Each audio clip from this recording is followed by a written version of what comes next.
ಮೋದಿ ಒಂದು ಭೇಟಿ ಪಾಕ್ನ 4 ಸುಳ್ಳು ಬಟಾಬಯಲಾಗಿದೆ.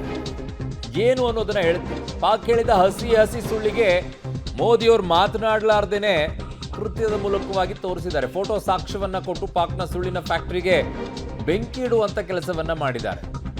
ಅವ್ರು ಖುಷಿ ಪಡ್ಕೊಳ್ಳೋದಾದ್ರೆ ಅವ್ರು ಸುಳ್ಳು ಹೇಳ್ಕೊಂಡು ಖುಷಿ ಪಡ್ಲಿ, ಯಾರು ಬೇಡ ಅಂದವ್ರು ಪಾಕಿಸ್ತಾನಕ್ಕೆ. ಸುಳ್ಳಿನ ಸರದಾರ ಅದು, ಬರೀ ಸುಳ್ಳು ಹೇಳ್ಕೊಂಡೇ ಜೀವನ ಮಾಡಿರೋದು. ಹಾಗಾಗಿನೇ ಅದರ ಪರಿಸ್ಥಿತಿ ಅಲ್ಲಿಗೆ ಬಂದು ತಲುಪಿದೆ. ಪಾಕ್ ಹೇಳಿದಂತ ಹಸಿ ಸುಳ್ಳಿಗೆ ಮೋದಿ ತಪರಾಕಿಯನ್ನ ಬರೀ ಒಂದು ಫೋಟೋ ಸಾಕ್ಷ್ಯ ಮೂಲಕವಾಗಿ ತೋರಿಸ್ತಾ ಇದ್ದಾರೆ. ಆ ಜಾಗಕ್ಕೆ ಹೋಗಿನೇ ಏನು 4 ಅವುಗಳನ್ನೆಲ್ಲ ಹೇಳ್ತೀವಿ. ಒಂದು ಅದಂಪುರ್ ಏರ್ಬೇಸ್ ಅನ್ನ ನಾವು ಧ್ವಂಸ ಮಾಡಿದ್ದೀವಿ ಅಂತ ಹೇಳ್ಕೊಳ್ತಾ ಇತ್ತು. ಅದೇ ಏರ್ಬೇಸಿಗೆ ಹೋಗ್ಬಿಟ್ಟು ನೋಡಿ ಇಲ್ಲಿ ಏನೂ ಆಗಿಲ್ಲ ಅನ್ನೋದನ್ನ ತೋರಿಸಿದ್ರು. ಇನ್ನೊಂದು ರಫೇಲ್ ಜೆಟ್ ಅನ್ನ ನಾವು ಹೊಡೆದಾಕಿದ್ದೀವಿ ಅಂತ ಹೇಳ್ಕೊಳ್ತಾ ಇತ್ತು. ನೋಡಿ ಅದನ್ನ ಹೇಳ್ತಾ ಇದ್ದೀನಿ ನಿಮಗೆ. ಪಾಕ್ ಸುಳ್ಳು ಒಂದು, ಅದಂಪುರ್ ಏರ್ಬೇಸ್ ರನ್ವೇನ ಧ್ವಂಸ ಮಾಡಿದ್ದೀವಿ ಅಂತೇಳಿ ಪಾಕಿಸ್ತಾನ ಹೇಳ್ಕೊಳ್ತಾ ಇತ್ತು. ಅಲ್ಲಿಗೆ ಹೋಗೋ ಮೂಲಕವಾಗಿ ಅದನ್ನು ಸುಳ್ಳು ಅಂತ ತೋರಿಸಿದ್ರು. ಭಾರತ ಬಿಚ್ಚಿಟ್ಟಂಥ ಸತ್ಯ, ಮೋದಿ ಫೋಟೋದಲ್ಲಿ ರನ್ವೇ ಸೇಫ್ ಆಗಿದೆ, ಚೆನ್ನಾಗೇ ಇದೆ, ಯಾವುದೇ ರೀತಿಯಾಗಿ ಸಮಸ್ಯೆ ಇಲ್ಲ ಅನ್ನುವಂಥದ್ದನ್ನು. ಪಾಕ್ನ ಸುಳ್ಳು ಎರಡನೇದೇನು ಅಂತಂದರೆ ಅದಂಪುರದಲ್ಲಿ ನಾವು S-400 ಅನ್ನು ನಾಶಗೊಳಿಸಿಬಿಟ್ಟಿದ್ದೀವಿ ಅನ್ನುವಂಥದ್ದನ್ನು ಹೇಳ್ಕೊಳ್ತಾ ಇದ್ರು. ಆದರೆ ಭಾರತ ಬಿಚ್ಚಿಟ್ಟಂಥ ಸತ್ಯ ಏನು ಅಂತಂದರೆ ಪ್ರಧಾನಿಯಲ್ಲಿ ಹೋಗೋ ಮೂಲಕವಾಗಿ ಪ್ರಧಾನಿ ಸೆಲ್ಯೂಟ್ ಫೋಟೋ ಹಿಂಭಾಗ ಸುದರ್ಶನ ಚಕ್ರ ನೇರವಾಗಿ ಕಾಣಿಸುತ್ತೆ. ನಿಮಗೆ ಆ ದೃಶ್ಯವನ್ನು ತೋರಿಸ್ತಾ ಇದ್ದೀನಿ ನಿಮಗೆ. ಮೂರನೇ ಸುಳ್ಳು ಏನು ಅಂತಂದರೆ ಮಿಸೈಲ್ ದಾಳಿಯಿಂದ ಏರ್ಕ್ರಾಫ್ಟ್ ಧ್ವಂಸಗೊಳಿದಿದೆ ಅಂತ ಹೇಳ್ತಾ ಇದ್ರು ರಫೇಲ್ ಅನ್ನ. ಆದರೆ ಏರ್ಕ್ರಾಫ್ಟ್ ಮುಂದೆಯೇ ಯೋಧರ ಜೊತೆಗೆ ಮೋದಿ ಅವರು ನಿಂತ್ಕೊಂಡ್ಬಿಟ್ಟು ಮಾತನಾಡ್ತಾ ಇದ್ರು. ಅದು ಕೂಡ ಫೋಟೋ ಮೂಲಕವಾಗಿ ಆಚೆ ಬಂತು.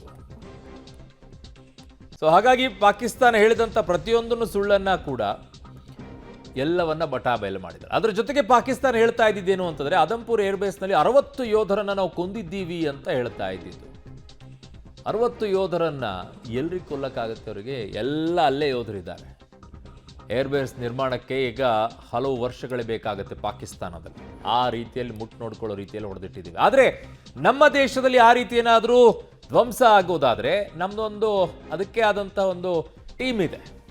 ಅದು ಮದ್ರಾಸ್ ಅಂತ ಕಾಣಿಸುತ್ತೆ.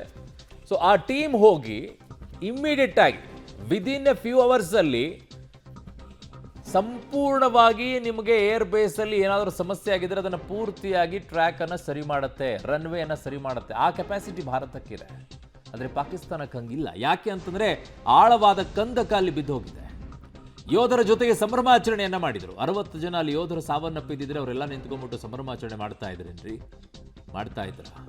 60 ಯೋಧರು ಸಾವನ್ನಪ್ಪಿದ್ದಿದ್ರೆ ಎಲ್ಲಾದರೂ ಒಂದ್ ಕಡೆಗೆ ಈಗಿರುವಂಥ ಸೋಷಿಯಲ್ ಮೀಡಿಯಾದಲ್ಲಿ ಭಾರತದಲ್ಲಿ ಎಲ್ಲಿ ಯೋಧರು ಏನಾಗಿದೆ ಆ ಕುಟುಂಬದ ಪರಿಸ್ಥಿತಿಗಳು ಎಲ್ಲೂ ಆಚೆ ಬರ್ತಿರ್ಲಿಲ್ವಾ? ನನ್ನ ಸಹೋದ್ಯೋಗಿ ಈಗ ಪವಿತ್ರ ನನ್ನ ಸಂಪರ್ಕದಲ್ಲಿದ್ದರೆ. ಪವಿತ್ರ, ಹಸಿ ಸುಳ್ಳನ್ನ ಹೇಳುವಂಥದ್ದೇ ಪಾಕಿಸ್ತಾನ ಹೊಸದೇನಲ್ಲ.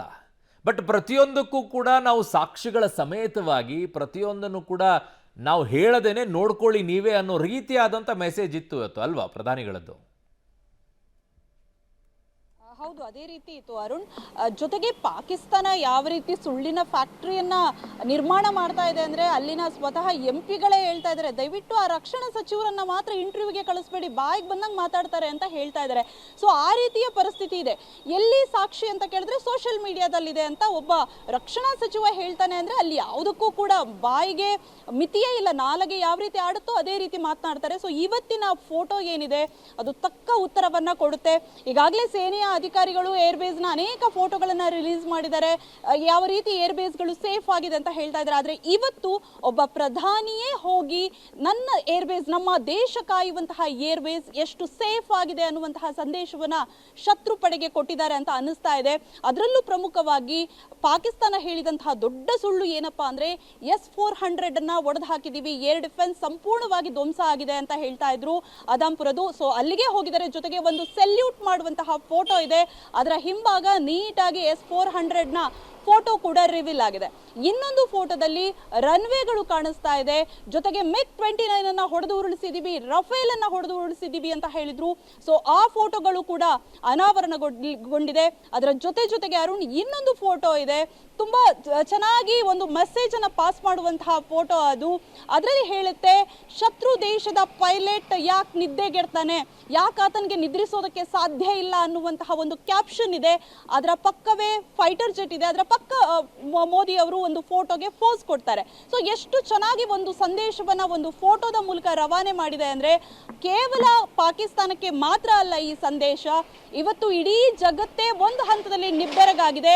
ಯಾಕಂದ್ರೆ ಶತ್ರು ದೇಶದ ಏರ್ ಬೇಸ್ ನ ಒಳಗಡೆ ಹೋಗಿ ಅಲ್ಲಿನ ಏರ್ ಡಿಫೆನ್ಸ್ ಸಿಸ್ಟಮ್, ಅಲ್ಲಿನ ಏರ್ ಬೇಸ್, ಅಲ್ಲಿನ ರೆಡಾರ್ ಸಿಸ್ಟಮ್ಗಳನ್ನ ನಾಶ ಮಾಡೋದು ಅಂದ್ರೆ, ಒಂದಿಂಚು ನಾಗರಿಕರಿಗೆ ಹಾನಿಯಾಗದಂತೆ ಮಾಡೋದು ಅಂದ್ರೆ ಅದು ನಿಜಕ್ಕೂ ಕೂಡ ಸಣ್ಣ ವಿಚಾರ ಅಲ್ಲ, ದೊಡ್ಡ ಮಟ್ಟದ ಕಾರ್ಯಾಚರಣೆ ಅದು.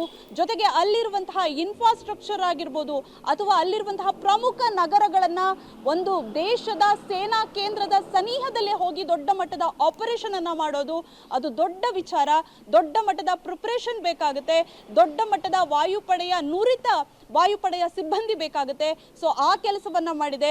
ಜೊತೆಗೆ ಭಾರತದ ಶಸ್ತ್ರಾಸ್ತ್ರಗಳು, ಭಾರತದ ರಕ್ಷಣಾ ವ್ಯವಸ್ಥೆ ಯಾವ ರೀತಿ ಇದೆ, ಎಷ್ಟು ಅಡ್ವಾನ್ಸ್ಡ್ ಆಗಿದೆ ಅನ್ನುವಂಥದ್ದನ್ನ ತಿಳಿಸಿಕೊಡುತ್ತೆ.